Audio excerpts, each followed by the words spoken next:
লালগোলা থানার জাগরপাড়া গ্রাম। হ্যাঁ, পুলিশ রাত কটার সময় এখানে আসে? রাত 2টোর সময় এসছে ওরা। পুলিশ যখন রাত 2টোর সময় আসে তখন তাদের সাথে মহিলা পুলিশ কি ছিল? না, ছিল না।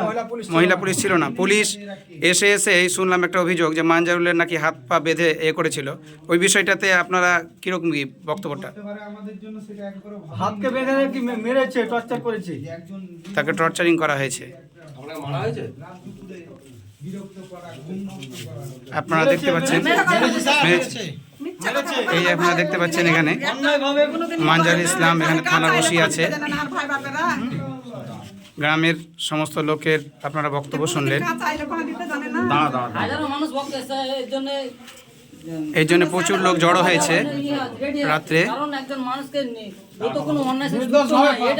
সম্পূর্ণভাবে ফাঁসানো হচ্ছে, এটা সম্পূর্ণভাবে ফাঁসানো হচ্ছে যে মানজারুলকে সম্পূর্ণভাবে ফাঁসানো হচ্ছে। আপনি বাহিরকে অনেক গ্রামের প্রত্যেকটা মানুষের কাছে মুখ জড়ালেন, কোনো মানুষ বলবে না যে না ও।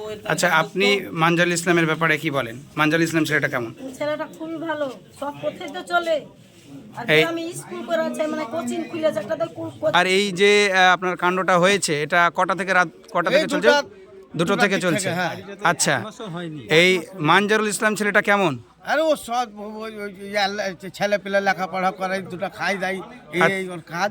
আচ্ছা, অন্য আর কি করবে?